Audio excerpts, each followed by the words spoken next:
안녕하세요. 전 경찰 면접위원 이노겸입니다. 제가 이번에 다룰 주제는 자기소개 이걸로 끝이다, 이런 주제입니다. 이 주제를 다루기 전에 저에 대해서 간단히 한 번 더 소개를 드리도록 하겠습니다. 저는 경찰대학을 졸업하고 부산경찰청에서 약 5년간 경찰면접위원으로 활동한 바가 있습니다. 경찰에서 약 한 25년 정도 근무를 했는데 그동안 파출소장, 형사반장, 교통과장, 경비과장, 또 수사과장, 형사과장 등 다양한 보직을 경험했고, 퇴직 직전에는 부산의 유명한 조직폭력배 두모 이모 씨를 체포한 적도 있습니다.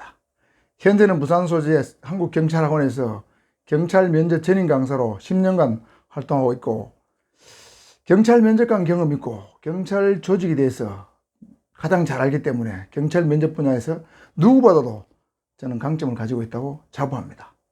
또 부산 경상대 경찰행정학과 겸임교수로도 활동 중에 있습니다. 제가 유튜브에서 지금까지 경찰 면접에 관한 영상을 18개를 올렸습니다. 그 영상은 전부 경찰 면접의 개요, 개략적인 내용을 설명하는 것이었고, 지금부터 경찰 면접의 진짜 경찰 면접에 대해서 한번 심도 있게 다뤄볼까 합니다. 인성 면접부터 해서 실무 면접에 이르기까지 경찰 면접의 모든 것을 알파에서 오메가까지 보여드리도록 하겠습니다. 기대해 주십시오.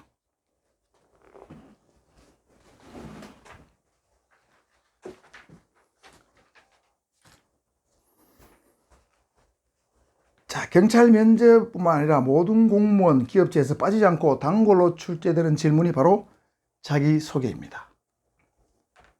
저도 경찰에 있으면서 약 5년간 순경공채 면접관을 해봤는데, 그때도 자기소개를 입버릇처럼 수험생들에게 물어봤던 기억이 나네요. 그럼 왜 자기소개가 단골로 출제될까요? 질문을 할까요? 몇 가지 이유가 있지만 가장 중요한 이유는 면접관이 물어보기 간편하기 때문입니다. 면접관을 해본 제 경험에 의할 때 면접관은 면접 시에 신경 쓸 게 한두 가지가 아닙니다.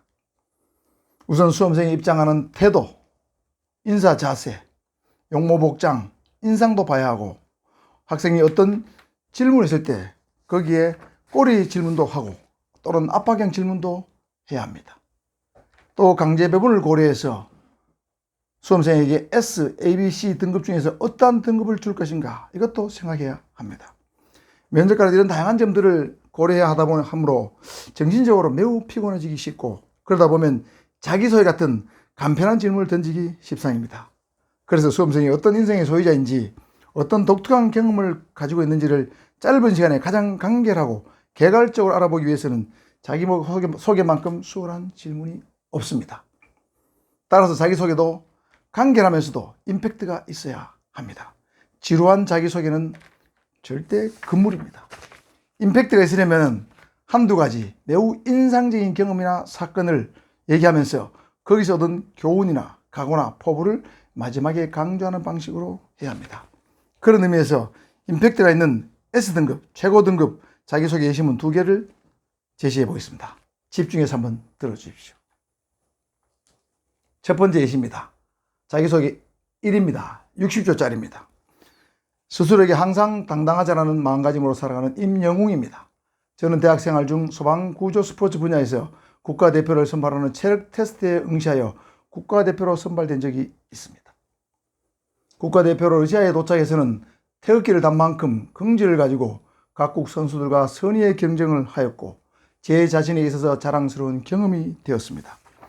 훌륭한 경찰관이 되는데 체력만이 중요한 것은 아니지만, 그래도 가장 기본은 체력과 당당함이라고 생각합니다.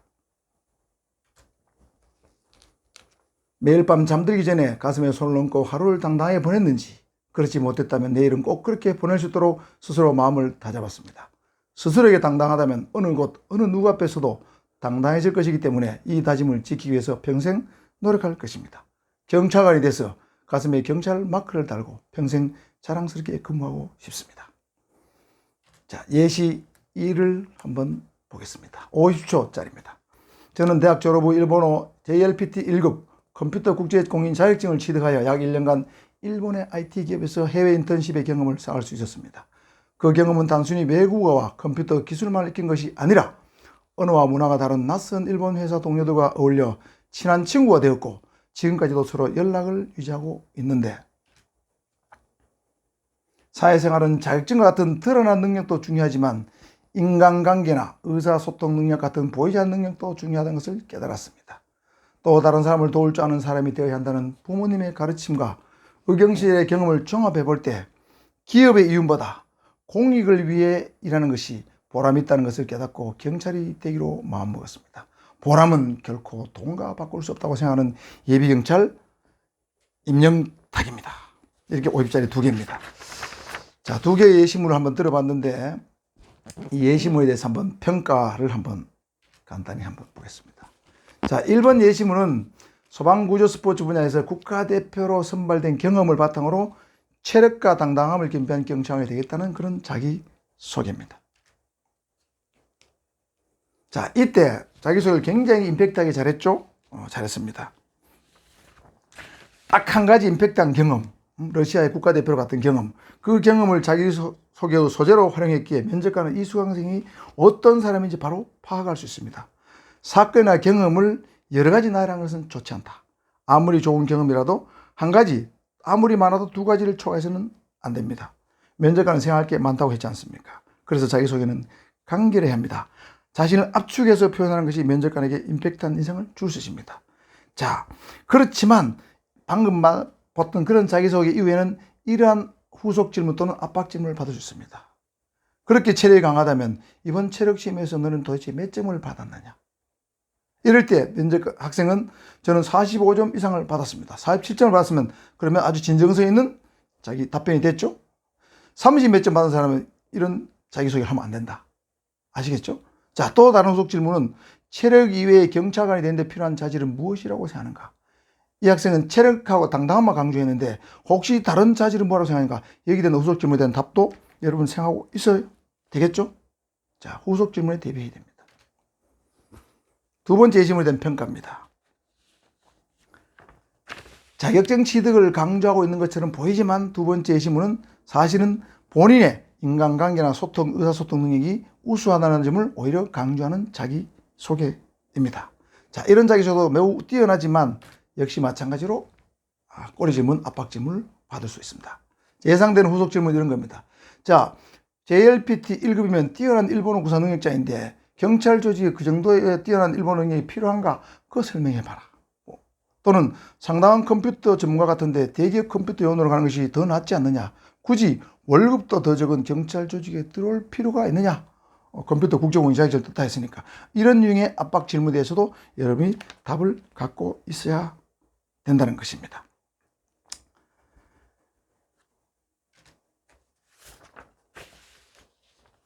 자, 그래서 이런 압박 질문에 여러분 답을 할 수 있다면 또는 면접관이 이런 질문을 해준다면 오히려 여러분 더 좋죠? 감사해야 됩니다. 왜냐하면 수험생은 이미 면접관이 무엇을 질문할지 알고 있고 그에 따른 적절한 답도 당연히 가지고 있으니 신은 바로 여러분 수험생 편인 겁니다. 여러분 이때 속으로 대박을 외치면 되겠죠. 자, 그래서 결론적으로 말씀드리면 첫째, 2개의 자기소개 버전을 준비해야 됩니다. 3040 버전과 60 버전입니다. 이거는 뭐고 이거는 뭐냐? 30초 내지 40초짜리 자기소개와 60초짜리 두 개의 자기소개를 준비하라는 뜻입니다.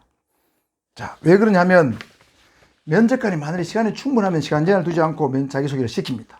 그런데 시간이 촉박하면 30초 이내에 자기소개를 해봐라. 이럴 때는 3040 버전을 써야 되고 그런 말이었다면 50초, 60초 또는 70초짜리 버전을 준비한 것을 여러분이 발표를 해야 되기 때문입니다.